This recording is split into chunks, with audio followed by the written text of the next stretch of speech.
Well, in his inaugural speech before the U.S. Senate, James Lankford told his colleagues his political philosophy can be defined by what he calls the 3Ds: debt, defense, and directives.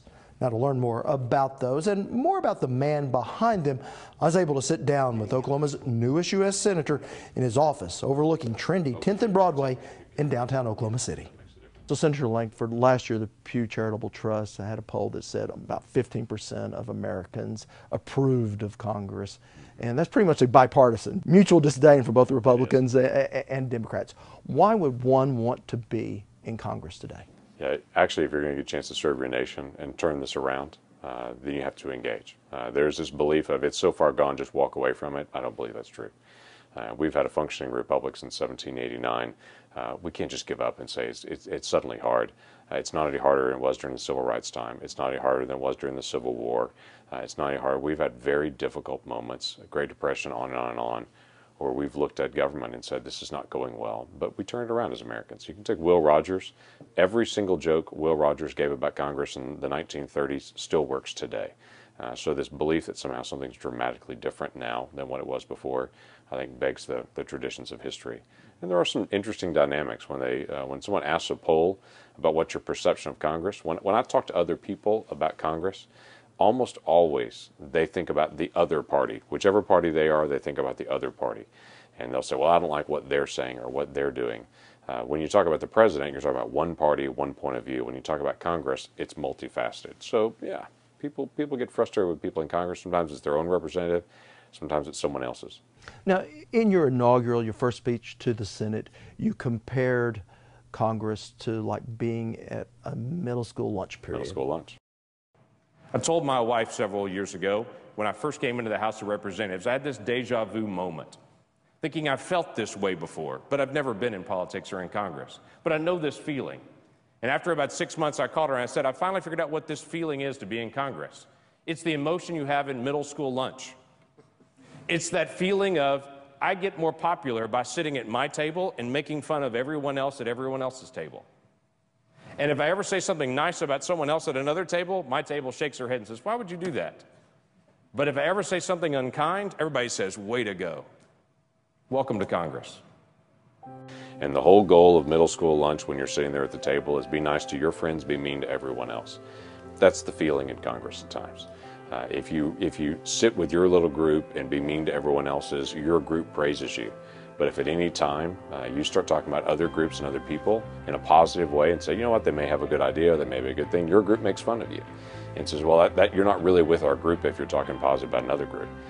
I don't know of another time in life other than middle school lunch that's really like that moment.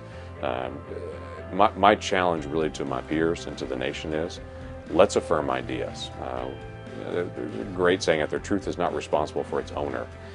If it's a good idea, it's a good idea, and let's push it. Now, I'm a conservative. There's no big secret in that. I think those ideas work for every race, for every region of the country, for every neighborhood in America.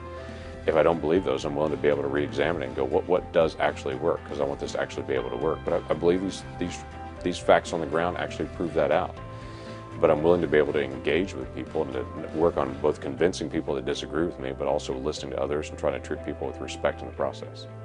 Does that same engagement and courtesy, does that extend to the White House and the Obama administration? Sure. Yeah, there are times I absolutely strongly disagree with the White House and some of the policy directions that they've gone, because I think it's the wrong direction for the nation. But there are other times that I agree. I've taken some flack from some people in Oklahoma because I believe in free trade. I believe that we should engage in actually encountering other countries and trying to limit tariff barriers, because I think the American workers and the American products will win. The president also believes that. And I have folks in my own party saying, you're helping the president do a trade agreement. I'm saying, no, I'm helping the nation actually do trade. In fact, it was Lankford and other Republicans who helped pass trade promotion authority through Congress. I think it's fair to say that getting these bills through Congress has not been easy.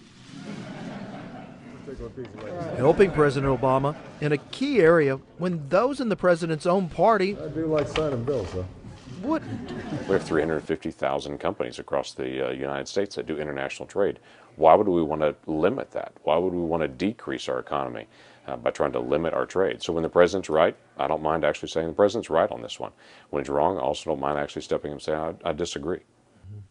Your predecessor, Dr. Tom Coburn, had a reputation of being a very independent He was. thinker. How do you balance that with being collegial enough with everyone in the Senate, whatever party, to get things done? Yeah, you have to. The Senate's a very different dynamic than the House. The House, you have 435 people, so if you get 218 on anything, you win, and you run over the other party. It doesn't matter. In the Senate, you have to have 60 to even bring something up for a vote. So literally, people that are on the other party than you have to have them to actually even discuss this matter on the Senate floor.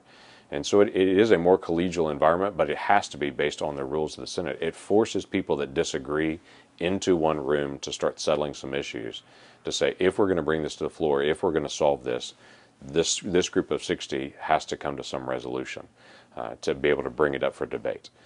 That's a positive thing, quite frankly, for America. I think it's a good structure that the founders put in place to have a place where ideas slow down, and it forces some cooperation because, quite frankly, we as Americans don't agree on everything. But it is finding that common ground that, in his short time in the Senate, has been Lankford's strength. Partnering with the likes of Elizabeth Warren, the Oklahoma-born and raised U.S. Senator from Massachusetts. So let's take out some of the issues we disagree with, but let's move on a set of ideas. It's not a bad thing. I have different bills. I have a bill with Elizabeth Warren. We disagree on 99%. On this 1%, we agree on, and I'm going to work with her on that one bill. I have a bill right now with Heidi Heitkamp from North Dakota. She and I agree on several things. We're working on several things together on it. I have other bills dealing with other Democrats on the areas where we can agree. I'm going to work and say I can't agree with that section. We're going to have to drop that for me to participate. They're going to be the same thing on some of the bills they agree with me on. And it is that attitude to not always toe the party line that could be Senator Lankford's greatest strength or his greatest weakness. Lankford's predecessor, Dr. Tom Coburn, was famous for his independent streak, often to the consternation of those in his party, Oklahoma's congressional delegation, and even some voters. And just how easily Lankford is able to chart his own independent course could well determine his success both in the Senate and at the ballot box. Now, when I return, we'll continue our conversation on the role government plays in our lives.